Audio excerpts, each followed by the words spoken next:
Resonance क्या होती है, इससे बहुत सारे क्वेश्चंस पूछे जाते हैं। इसे ध्यान से समझना। मान लो हमारे पास कोई LRC सर्किट है, उसमें हमारे पास इस दिशा में करंट का फेजर मैंने बना दिया। अब देखो यहाँ पर हमारे पास VR तो हमेशा करंट की डायरेक्शन में होता है। हमारे पास VL ऊपर की तरफ आता है इस तरीके से।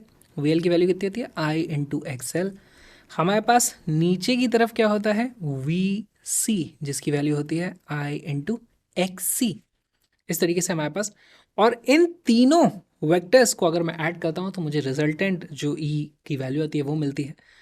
अच्छा, वो अप्लाइड वोल्टेज था। यहाँ से मैं देखता हूँ कि मेरे पास करंट कितना पीछे रह गया। अगर ऐसा हो जाए, मान लो कि VL की वैल्यू VC के बराबर हो जाए, तो हम देखते हैं हमारे पास अप्लाइड वोल्टेज करंट की ही दिशा में आ जाता है।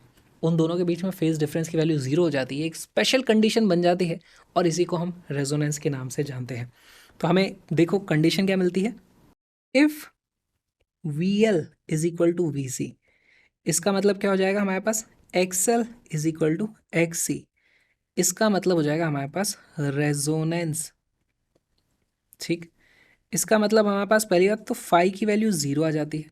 तो मैं लिख सकता हूँ current and voltage E and I are in phase. ठीक, ऑल राइट। अच्छा, अब एक बात बताओ, फाई की वैल्यू जीरो है तो हमारा पावर फैक्टर क्या होता है, power factor is equal to, उसकी वैल्यू होती है हमारे पास कॉस फाई, और उसकी वैल्यू आ जाएगी 1, यूनिटी के बराबर हो जाएगा वो। तो ये बहुत अच्छी बात आ गई। वॉटलेस करंट की वैल्यू क्या होती है, वो हो जाएगा wattless current is equal to zero. Wattless current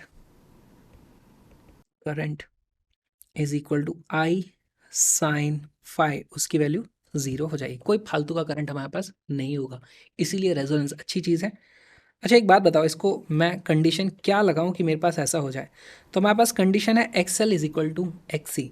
XL को मैं क्या लिख सकता हूँ, XL की वैल्यू होती है मेरे पास omega L is equal to XC की वैल्यू कितनी होती है, 1/ओमेगा C। यहाँ से मेरे पास ओमेगा का जो फॉर्मूला आता है वो आ जाता है 1/√LC। और ये कौन सी ओमेगा है, ये एक स्पेशल ओमेगा है, इसी को मैं लिख दूंगा omega of resonance is equal to 1/√LC। ये तो हो गई ओमेगा की बात। ओमेगा को अगर मैं 2 पाई से डिवाइड कर देता हूँ तो मुझे फ्रीक्वेंसी मिल जाती है। तो मेरे पास फ्रीक्वेंसी ऑफ रेजोनेंस की बात करेंगे तो आ जाता है 1/2 पाई √ऑफ LC। ये आ जाती है हमारे पास रेजोनेंस फ्रीक्वेंसी। ठीक है, तो ये हमारे पास बहुत इंपॉर्टेंट चीज़ें आ जाती हैं। अब देखो एक चीज़ जो हमें देखनी है, हमारे पास जो Z की वैल्यू आई थी, Z की वैल्यू क्या आई थी, हमारे पास Z की वैल्यू आई थी √XL-XC, XL-XC का स्क्वायर प्लस R का स्क्वायर। क्या मैं यहाँ पर अगर वैल्यूज़ रख दूँ XL और XC की, तो मुझे देखो दिखता है Z is equal to √XL की जगह रख दो भाई L omega minus one by omega C का स्क्वायर प्लस R स्क्वायर। तो ये चीज़ मुझे क्लियरली दिख रही है कि this is a function of omega जो भी हमने लगाई है। तो मान लो मेरे पास एक सीरीज में सर्किट है LRC का, उसमें सारे कंपोनेंट फिक्स हैं, C की कुछ वैल्यू, L की कुछ वैल्यू है, R की कुछ वैल्यू है। लेकिन ओमेगा जो मैंने उसमें वोल्टेज लगाया है उसकी फ्रीक्वेंसी मैं किसी तरीके से चेंज कर सकता हूँ। तो अलग अलग फ्रीक्वेंसीज पे मुझे अलग अलग रिस्पॉन्स देखने को मिलेगा, अलग अलग Z की वैल्यू महसूस करेगा मेरा जो वोल्टेज का सोर्स है। तो उसका हम ग्राफ बना करके देख सकते हैं। यहाँ पे देखो, ये है मेरे पास इस तरीके से ओमेगा, यहाँ पर है मेरे पास Z की वैल्यू। फील करने की कोशिश करो, ओमेगा की वैल्यू जीरो के पास जाएगी तो ये वाली वैल्यू बहुत छोटी हो जाएगी, तो ये पूरा बहुत बड़ा हो जाएगा, Z की वैल्यू इनफाइनाइट हो जाएगी। ओमेगा की वैल्यू इनफाइनाइट कर दो तो भी ये इनफाइनाइट हो जाएगी। तो दोनों एक्सट्रीम्स पे Z की वैल्यू इनफाइनाइट जा रही है, यानी बीच में कहीं मिनिमा आया होगा। और एक्चुअली इसका ग्राफ ऐसा ही कुछ होता है, हमारे पास इस तरीके से वैल्यू कुछ देखने को मिलती है। एक पर्टिकुलर वैल्यू है ओमेगा की, तो उस ओमेगा को हम क्या बोलते हैं, ओमेगा ऑफ रेजोनेंस पे हमारे पास Z की मिनिमम वैल्यू आती है। कितनी आएगी मिनिमम वैल्यू, कोई बता सकता है मुझे। मिनिमम वैल्यू के लिए ये दोनों वैल्यू आपस में कैंसिल आउट होकर जीरो हो जाएंगे और Z की वैल्यू सिर्फ R के बराबर आ जाएगी। तो बहुत ही अच्छी चीज़ देखने को मिली। अच्छा, और एक चीज़ मैं जानता हूँ, मेरे पास जो करंट होता है LRC सर्किट में उसकी वैल्यू होती है V/Z। अगर Z की मिनिमम वैल्यू है तो करंट की उस वक्त मैक्सिमम वैल्यू हमें देखने को मिलेगी। तो करंट का भी तो ग्राफ हम यहाँ पे बना सकते हैं। ये है हमारे पास ओमेगा की अलग अलग वैल्यू मैं रखता जाऊँगा, एक्स एक्सिस पे ओमेगा है, अब मैं मेजर कर रहा हूँ करंट कब मुझे मैक्सिमम देखने को मिलता है। तो एट द सेम फ्रीक्वेंसी हमारे पास करंट की मैक्सिमम वैल्यू आएगी। ग्राफ कुछ इस तरीके का हमें देखने को मिलता है। तो ये कुछ इंपॉर्टेंट चीज़ें थी जो हमें पता होनी चाहिए, और यही है हमारा रेजोनेंस। अब इसके बहुत सारे क्वेश्चन सॉल्व कर लेंगे तो आपको सारी सारी चीज़ें एकदम क्लियर हो जाएंगी।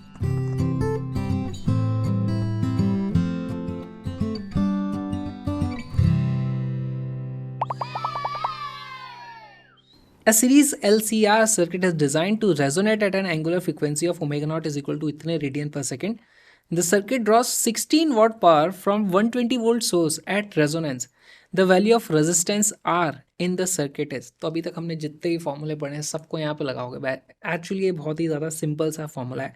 देखो वैसे पावर की वैल्यू क्या होती है? पावर की वैल्यू होती है वी आई कॉस फाई।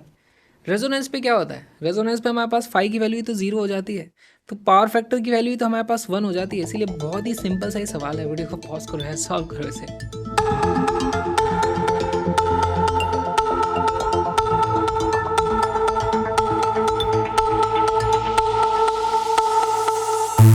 इसका करेक्ट आंसर है 900। देखो हमारे पास एट रेजोनेंस हमारे पास क्या होता है? एक्सएल की वैल्यू हो जाती है एक्स सी के बराबर, या फिर मैं बोल सकता हूँ Z is equal to R हो जाता है ना। तो जेड की वैल्यू आर के बराबर हो गई, और मुझे पोटेंशियल क्या दिया है? 120 वोल्ट, उससे वो 16 वॉट की पावर को ड्रॉ कर रहा है। तो देखो हमारे पास पावर का फॉर्मूला क्या होता था? आई स्क्वायर आर हमने बोला था, इसको आप याद रखोगे। आई को आप क्या लिख सकते हो? वी स्क्वायर अपॉन जेड का स्क्वायर टाइम्स आर। अब क्योंकि z और r की वैल्यू बराबर है, तो इस पर्टिकुलर केस में इसकी वैल्यू क्या आ जाती है? वी स्क्वायर अपॉन आर के बराबर। और पावर की वैल्यू यहाँ पे हमें दी है कि वो 16 वॉट पावर कंज्यूम कर रहा था। 16 इज इक्वल टू 120 का स्क्वायर डिवाइडेड बाय हमारे पास रेजिस्टेंस आर मुझे पता करना है। यहाँ से मुझे सीधे पता चल जाता है R is equal to 120 into 120 divided by 16। 16 का 4 यहाँ से कट जाएगा, ये बचेगा 30 इंटू 30, और इसकी वैल्यू आ जाती है हमारे पास 900 ohm, and 900 is our correct answer. कितना सिंपल सा ये सवाल था।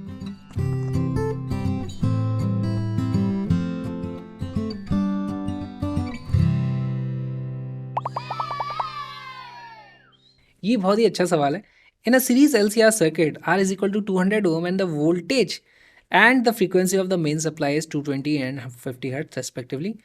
On taking out the capacitance from the circuit, the current lags behind the voltage by 30 degree. On taking out the inductor from the circuit, the current leads the voltage by 30 degree. The power dissipated in the LCR circuit is. तो देखो इसमें करना क्या है, इसको समझो। सबसे पहली चीज़ तो हमारे पास अगर करंट है यहाँ पर, देखो रजिस्टर को हमने एक भी बार नहीं निकाला है ना, तो हमारे पास वी आर की वैल्यू तो ये एज इट इज़ फिक्स है। ठीक, दो केसेस बनाएंगे। जब हमने पहले केस में क्या किया है? On taking out the capacitance, capacitance को हमने निकाल दिया, यानी नीचे की तरफ वाला वोल्टेज अब नहीं आएगा, सिर्फ ऊपर की तरफ वाला वोल्टेज आएगा। ऊपर की तरफ कौन होता है हमारा? Voltage due to inductor. अगर ऐसा होता है तो current lags behind the voltage by 30 degree. तो यहाँ पर अब जो हमारे पास देखो इफेक्टिवली वोल्टेज आ रहा है वो किस दिशा में आ रहा है? इस दिशा में, यानी ये वाला एंगल है हमारे पास 30 डिग्री। सिमिलरली आपको अब दूसरा केस ड्रॉ करना है, उसके बाद क्वेश्चन को सॉल्व करना है।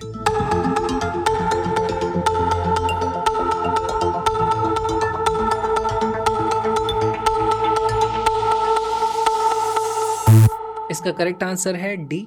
सॉल्व करते हैं। देखो हमने कैपेसिटर निकाला था तो हमें कुछ ऐसा सीन देखने को मिला था। अब हम इंडक्टर को निकाल देते हैं तो भी हमें सेम करंट यहाँ पे देखने को मिलेगा। करंट की मैग्नीट्यूड छोड़ो, मैग्नीट्यूड कुछ भी हो, हमें सिर्फ वो देखना है कि भाई एंगल क्या है। तो देखो वी आर तो इस तरफ आता है, और अब हमारे पास इस तरफ आ जाता है वी सी। अब हम देखते हैं कि हमारे पास जो रिजल्टेंट आ रहा है वो कुछ इस तरफ आ रहा था, और ये वाला जो एंगल है अब की बार ये वाली वैल्यू आ जाती है 30 डिग्री। तो अगर मैं इंडक्टर को रखता हूँ तो ऐसा कुछ सीन है, अगर कैपेसिटर को रखता हूँ तो ऐसा कुछ सीन है। तो इन दोनों को देख करके मुझे एक चीज़ पता चल जाती है कि V L is equal to V C है। इसका मतलब मुझे पता चल जाता है कि भाई हमारे पास तो रेजोनेंस सिचुएशन है। अगर तीनों के तीनों लगे हुए हैं तो ये रेजोनेंस नहीं है, ये रेजोनेंस नहीं है, लेकिन resonance in L LRC circuit, LCR circuit, हमारे पास वो रेजोनेंस में है। ऑलराइट, अब एक बार हमारे पास रेजोनेंस आ गया तो हमसे पूछा था power dissipated in the LCR circuit. तो पावर डिसिपेटेड कैसे निकाल सकते हो? देखो पावर का फॉर्मूला क्या है, power is equal to I square R. I को हम लिख देंगे, आई की वैल्यू होती है V/Z टाइम्स आर। अच्छा, हमारे पास रेजोनेंस है तो Z की वैल्यू तो R के बराबर ही हो जाएगी, है ना, रेजोनेंस, इसका मतलब R is equal to Z, लिख दो यहाँ पे R is equal to Z। यहाँ से इसकी वैल्यू हो जाएगी V²/R। V की वैल्यू हमें दी हुई है, अब RMS वैल्यू लेनी है ना, तो ये आ जाता है 220, 220 का स्क्वायर डिवाइडेड बाई रेजिस्टेंस की वैल्यू कितनी है, रेजिस्टेंस इज इक्वल टू 200, 200 का यहाँ पर इस तरीके से आ जाएगा, इसकी वैल्यू आ जाएगी, this is equal to 2 into 1 which is equal to 242 watt. D is our correct answer. बहुत ही अच्छा ये सवाल था।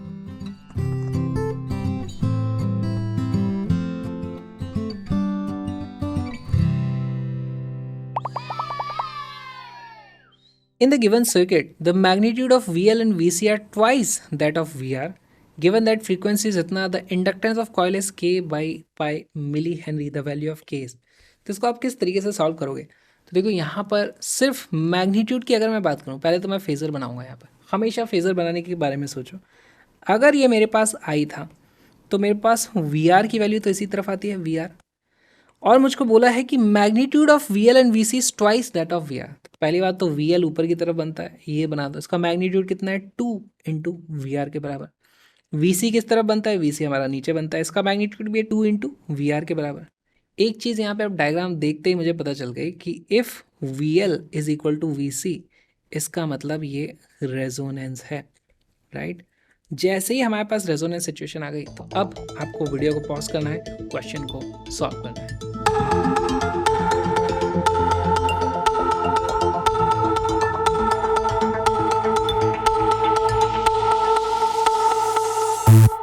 इसका करेक्ट आंसर है K इज इक्वल टू 100। कैसे है, एक्चुअली रेजोनेंस का इसमें कोई यूज़ भी नहीं है हमारे, हमें तो ये देखना है भाई VR का 2 टाइम्स हमारे पास VL था। तो देखो एक बार बताओ VL की वैल्यू क्या होती है, VL is equal to I into XL which is equal to 2 times I into R। अब क्योंकि यहाँ पर I से I इस तरीके से कट जाता है, XL की वैल्यू कितनी होती है, L omega is equal to 2 times R।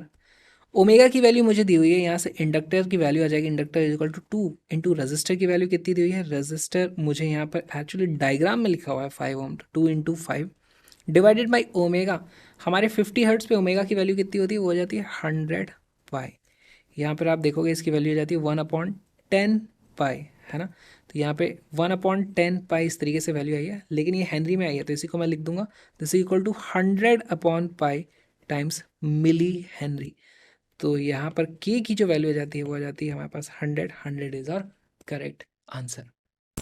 ये जो छोटा सा वीडियो आपने देखा वो एक्चुअली एक छोटा सा पार्ट है एक छोटे से क्रैश कोर्स का, जिसमें हमने सारे के सारे फिजिक्स के कॉन्सेप्ट्स, बहुत सारे कॉन्सेप्चुअल क्वेश्चंस और इंपॉर्टेंट प्रीवियस ईयर क्वेश्चंस को इंक्लूड करके एक बहुत ही प्यारा सा क्रैश कोर्स बनाया। उसके बाद आपको कोई और क्रैश कोर्स को देखने की ज़रूरत नहीं पड़ेगी, तो उसका लिंक है डिस्क्रिप्शन में। साथ में आप कलरफुल नोट्स की हार्ड कॉपी, प्रिंटेड नोट्स भी खरीद सकते हो, वो भी डिस्क्रिप्शन में। लेकिन सबसे ज़्यादा इंपॉर्टेंट है आपकी तैयारी, और उसके बाद थोड़ा टाइम मिले तो मेरे व्लॉग्स को भी देख लेना। मेरे व्लॉगिंग चैनल का लिंक भी डिस्क्रिप्शन में है। मैं जा रहा हूँ ऑल इंडिया रोड ट्रिप पे, तो उनको भी देखना, प्लीज़ ज़रूर देख लेना टाइम मिले तो। हम मिलेंगे अगले वीडियो में, या फिर फुल क्रैश कोर्स में आ जाओ, या फिर व्लॉगिंग चैनल पे आ जाओ, मिलते रहेंगे।